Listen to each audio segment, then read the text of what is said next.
Hey guys, tonight we're looking at what happens when you put a bunch of people in a race, give them zero water, and let a man take a nap midway through. Welcome to the 1904 Olympic Marathon in St. Louis, a race so chaotic it makes your worst Monday morning look like a spa day. Imagine a marathon where the winner was technically poisoned. One runner was chased off course by wild dogs, and another hitchhiked in a car for 11 miles. Before you get too comfortable, take a moment to like and subscribe, but only if you genuinely enjoy this kind of beautiful, historic disaster. Now, close your eyes. Imagine the sweltering, 90-degree heat of Missouri.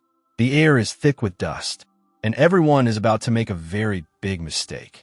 The scientific lack of water. The race started at 3 p.m. in nearly 100% humidity. But here's the best part. The organizers wanted to test purposeful dehydration. They only provided 2 water stations for the entire 26-mile course. Think about that for a second. They basically treated the athletes like lab rats in a desert. The roads weren't paved. They were dirt trails. As the cars drove ahead of the runners, they kicked up massive clouds of dust. Imagine trying to breathe in a sandstorm while running a marathon in a wool suit. Because yes, back then, people actually ran in heavy clothes. Hear the sound of the dry, cracking dirt under their feet. Crunch, crunch, crunch. The cast of characters, the chaos. Let's meet our heroes. First, we have Lin Tao and Jan Mashiani, 2 men from South Africa who weren't even there for the Olympics. They were there for a World's Fair exhibit. Lin Tao was doing great until a pack of wild dogs chased him a mile off course.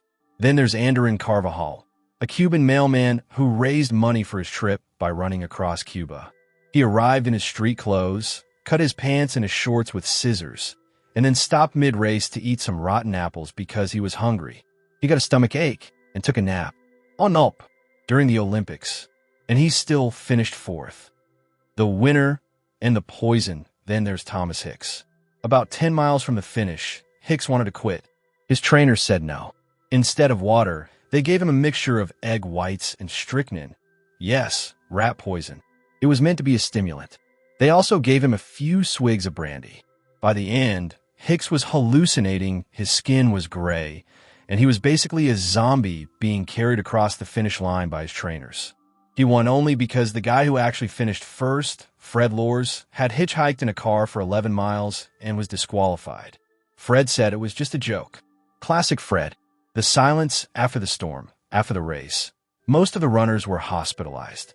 It was the last time the Olympics ever tried that dehydration experiment. But tonight, the dust has settled. The 1904 heat is gone. The sound of the crowd is a distant echo. All that's left is the cool, night air of your room. You aren't